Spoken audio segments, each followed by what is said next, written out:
एक हाइटियन लड़की पेरिस के एक बोर्डिंग स्कूल में क्या शुरू करती है। वह वुडू जादू की कहानियां सुनाती है और अनुष्ठानों का अभ्यास करती है। एक जादू टोना करने वाला सोचता है कि यह मजेदार और दिलचस्प है, लेकिन जब कोई समारोह आता है तो अजीब चीजें होने लगती हैं। आइए देखें कि यह पूंछ कैसे समाप्त होती है। 1962 में क्लेयर व्यास नार्सिस नाम का एक 4 वर्षीय व्यक्ति अपने जूते पहनकर टहलने चला गया। उसे इस बात का अंदाजा नहीं था कि उसके पैरों के तलवों के माध्यम से पफर मछली के जहर और अन्य मनोसक्रिय पदार्थों से बना जहर उसके रक्त प्रवाह में अवशोषित हो रहा था। कोई उसे मरवाना चाहता था, लेकिन पूरी तरह से नहीं। वह जमीन पर गिर जाता है और डॉक्टरों को बाद में सांस लेने या प्रतिक्रिया का कोई संकेत नहीं मिला।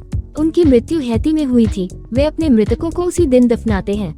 अंतिम संस्कार में अनुष्ठान में विधवा को दर्द से कराहना होता है, जबकि अन्य लोग अलविदा कहते हैं और व्यास से उनकी आत्मा को पृथ्वी के हिस्से में वापस लाने का आग्रह करते हैं, लेकिन ऐसा नहीं हुआ।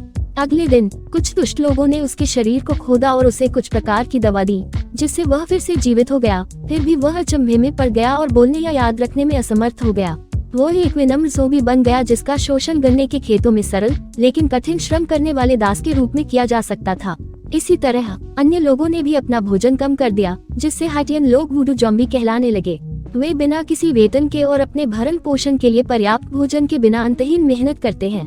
पहले तो वे काफी धीमे होते हैं, लेकिन जब पर्यवेक्षक उन्हें हरा देते हैं तो उनकी गति बढ़ जाती है। पेरिस की ओर आगे बढ़ें। 2019 फैनी नई छात्रा मेलिसा से दोस्ती कर रही है, जो 2010 के भूकंप में अपने पूरे परिवार के मारे जाने के बाद फ्रांस आई थी।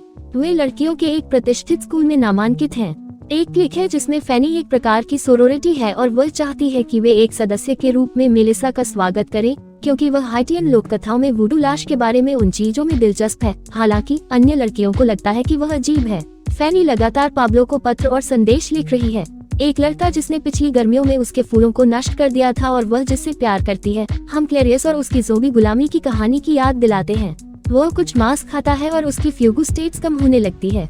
कई वर्षों तक कड़ी मेहनत करनी पड़ी, लेकिन अब उसने खुद को और अधिक हासिल कर लिया है और सोच सकता है कि वह स्पष्टवादी हो गया है और धीरे धीरे बागान से बचकर चला जाता है। वह उस शहर में वापस जाता है जहां वह कभी रहता था।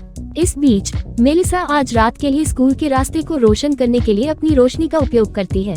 सोरोरिटी लड़कियों की एक गुप्त बैठक होगी। फैनी उसे पसंद करती है और आशा करती है कि समूह की अन्य लड़कियां उसे क्लब में स्वीकार करेगी, लेकिन केवल तभी जब वह उनकी परीक्षा पास कर ले।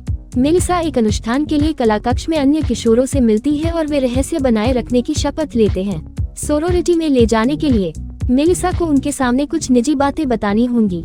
इसके बाद लड़कियां क्लब का सदस्य बनने पर उसकी योग्यता के बारे में फैसला सुनाएंगी। कोई आ रहा है, इसलिए वे मोमबत्तियां बुझा देते हैं और छिप जाते हैं। अनुष्ठान फिर से शुरू होता है। मेलिसा मंत्रों में अपनी जोबी दहाड़ सुनाती है कि कैसे उसके पूर्वजों के दासों का उपयोग श्वेत व्यक्ति ने अपने साम्राज्य बनाने के लिए किया था। मेलिसा शांत गुस्से के साथ बोलती है और इसलिए उसे इसका खामियाजा भुगतना पड़ा। उनकी शेयरिंग काव्यात्मक और भावनात्मक है। लड़कियों को अब विचार करना होगा कि क्या वह इस व्यभिचारी समूह में शामिल हो सकती हैं। जैसा कि मेलिसा फैसले का इंतजार कर रही है, वह अकेले ही संगीत के जुनून पर नृत्य करती है। लड़कियां वापस लौट आई और उन्होंने उसका अपनी सहेलियों में स्वागत करने का फैसला किया। वे जिन की एक बोतल साझा करते हैं और मेलिसा से पूछते हैं कि वह लड़कियों के इस स्कूल में कैसे पहुंची।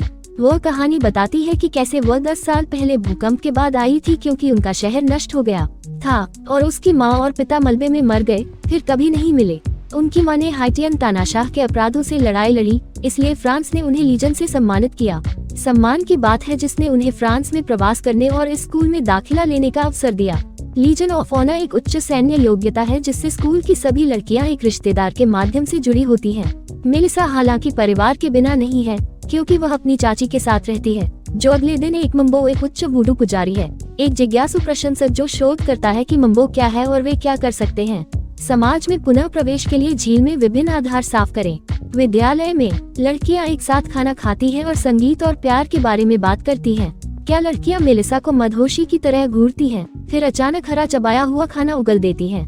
वे सभी हंसते हैं, लेकिन यह व्यवहार एक फ्लैशबैक है जिसमें मेलिसा के पास एक मजबूत वुडू भावना है, जिसका सामना उसने लड़कियों से किया जो सामान्य किशोरों की तरह दूसरों की सेल्फी लेने और लगातार अपने फोन पर लगे रहने के बारे में गपशप करती हैं। फैनी अपने जीवन के प्यार पाब्लो को लिखती है कि वह उसके बिना कितनी अकेली है और आगामी सेमेस्टर ब्रेक के दौरान उससे मिलने का इंतजार नहीं कर सकती। कुछ सप्ताहों में 1962 में वापस क्लेयर व्यास अपनी याददाश्त लौटने पर फिर से अपने पुराने शहर में अपनी कब्र पर गए हैं।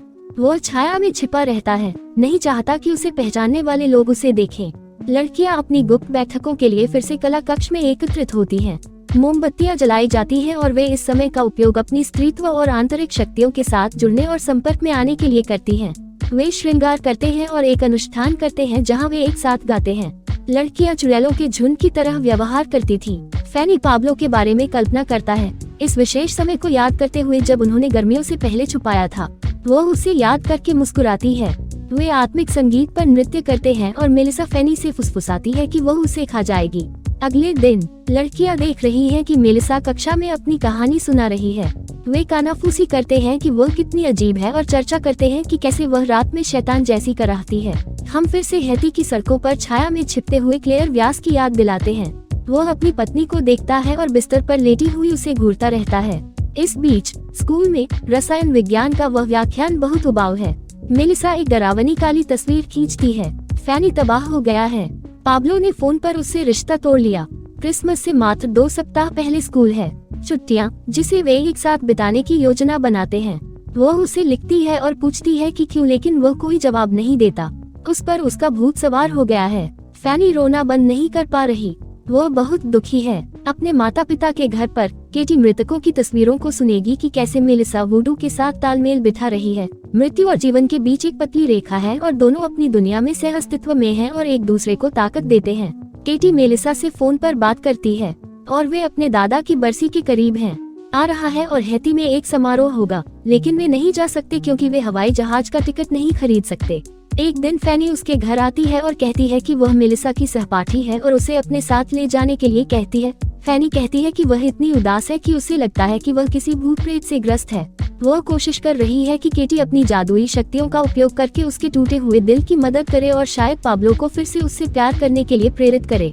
वह जानती है कि केटी एक मम्बो है और जादू कर सकती है और पूछती है कि क्या वह उनकी दुखद यादों को अपने अंदर से बाहर निकाल सकती है। केटी उसे बताती है कि एक लड़की से परेशान होना वुडू के साथ खिलवाड़ करने का कोई कारण नहीं है और सवाल करती है कि उसे कैसे पता चला कि वह कहाँ रहती थी। फैनी ने स्वीकार किया कि उसे मेलिसा का पता और सामान मिल गया है और कोई नहीं जानता कि वह वहाँ है।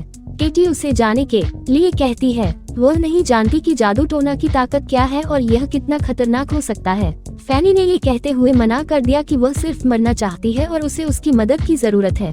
वह उसे 1000 यूरो भी देगी। केटी समझाती है कि फैनी को वुडू संस्कृति को समझना चाहिए और किसी भी तरह से इसके काम करने के लिए वास्तव में विश्वास करना चाहिए।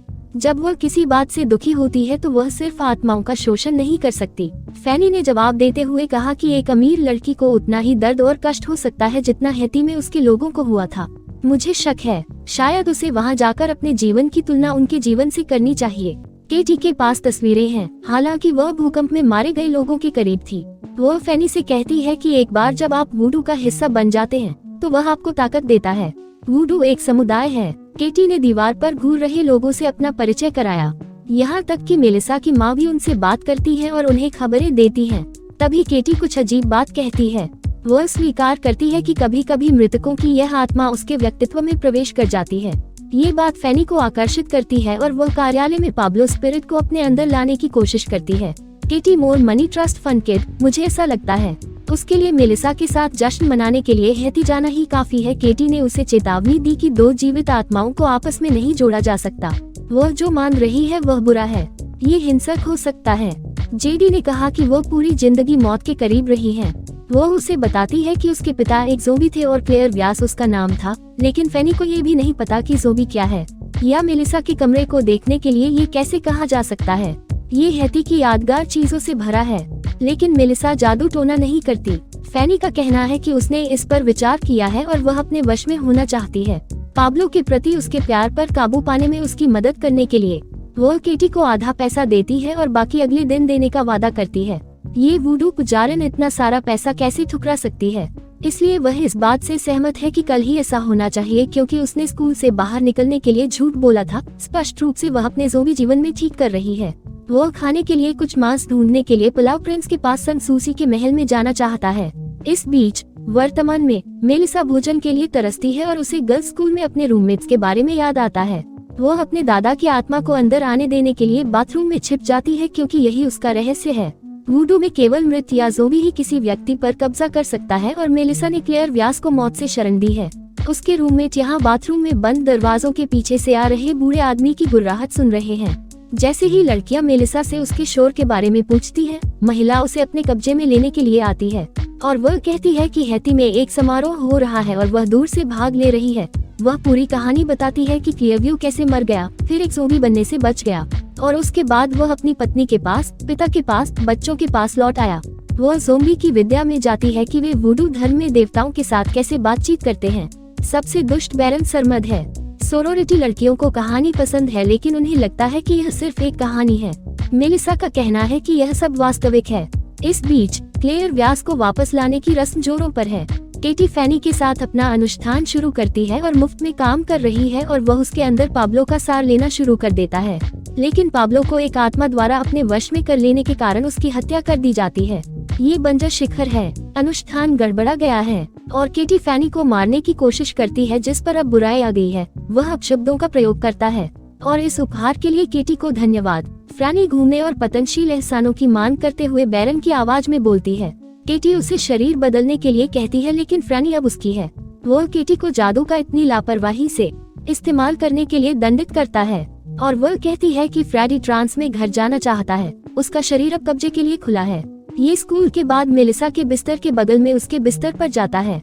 हैती में हर साल गुलामी में ज़ॉम्बिफिकेशन के हजारों मामले दर्ज किए जाते हैं और क्लेयर व्यास एक वास्तविक व्यक्ति थे जिन्होंने 1994 में शांति से दूसरा जीवन जिया। खैर, ये बहुत कुछ था। मुझे लगता है कि अंतिम बात यह है कि डॉन वुडू के साथ खिलवाड़ न करें, लेकिन हम नीचे दी गई टिप्पणियों में जानना चाहते हैं कि आप क्या सोचते हैं। देखने के लिए धन्यवाद।